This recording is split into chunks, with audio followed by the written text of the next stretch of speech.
UP में राज्यसभा चुनाव के लिए 27 फरवरी को मतदान होना है। माना जा रहा है कि बीजेपी की 8वीं और सपा की तीसरी राज्यसभा की सीट सियासी मझधार में फंस गई है और अब यूपी में सियासी गुणागणित का दौर शुरू हो गया है। नमस्कार, मेरा नाम अभिषेक शर्मा है और आप देख रहे हैं द लीडर हिंदी।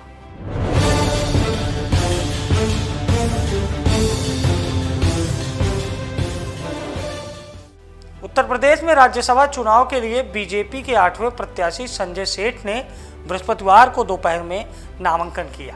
संजय सेठ के नामांकन से राज्यसभा चुनाव का पूरा गुणागणित और समीकरण बदल गया।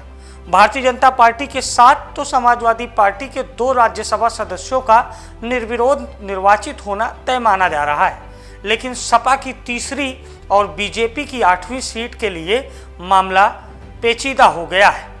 20 फरवरी को पर्चा वापसी की आखिरी तारीख माना जा रहा है कि अगर कोई पर्चा वापस नहीं होता है तो एक सीट के लिए मतदान होगा और ऐसे में समीकरण सपा और भाजपा दोनों के पक्ष में नहीं है और दोनों को छोटे दलों के ऊपर निर्भर होना होगा। भाजपा को राष्ट्रीय लोकदल और राजा भैया की पार्टी जनसत्ता दल से समर्थन की संभावना के बीच समाजवादी पार्टी के कुछ विधायकों की क्रॉस वोटिंग की उम्मीद होगी, तो वहीं दूसरी ओर समाजवादी पार्टी को ये उम्मीद होगी कि सुहेल देव भारतीय समाज पार्टी और राष्ट्रीय लोकदल के कुछ विधायक सपा के फेवर में वोटिंग या फिर क्रॉस वोटिंग करें, जिससे सपा की राह आसान हो। आइए ग्राफिक्स के जरिए आपको समझाते हैं कि क्या है पूरा समीकरण। वर्तमान समय में समाजवादी पार्टी के पास 8 विधायक हैं। 2 विधायक कांग्रेस से हैं जिनसे सपा को समर्थन की उम्मीद है, क्योंकि सपा इंडिया गठबंधन का सहयोगी दल है। इस लिहाज से अगर कांग्रेस सपा का समर्थन करती है तो सपा के आंकड़े 110 हो जाएंगे, लेकिन तीसरा उम्मीदवार जिताने के लिए 111 वोट की जरूरत है। लेकिन यहाँ भी एक समस्या है। सपा के 2 विधायक इरफान सोलंकी और रमाकांत यादव जेल में हैं। अगर उनको मतदान की अनुमति मिलती है तब सपा के 108 विधायक मतदान करेंगे। सपा की एक विधायक पल्लवी पटेल, जो अपना दल कमेरावादी की नेता हैं, उनके वॉकआउट करने की संभावना है।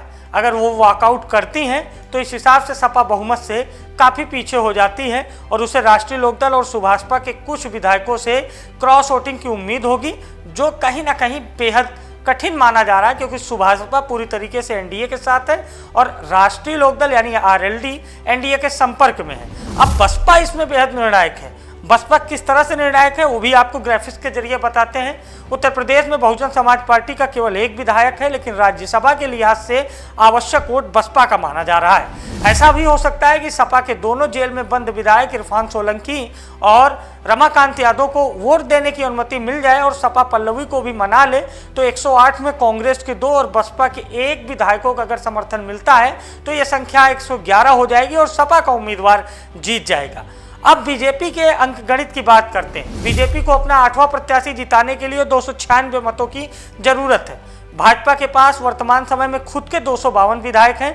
सहयोगी अपना दल सोनेलाल के पास 13 विधायक और निषाद पार्टी के पास 6 और सुभाषपा के पास 6 विधायक हैं। कुल मिलाकर ये संख्या 277 पहुंचती है। अगर इसमें राष्ट्रीय लोकदल के 9 विधायकों को जोड़ दिया जाए जो बीजेपी के समर्थन करने के मूड में है, तो ये संख्या 286 हो जाएगी और राजा भैया की जनसत्ता लोकतांत्रिक के मदद से ये संख्या 288 पहुंच जाएगी।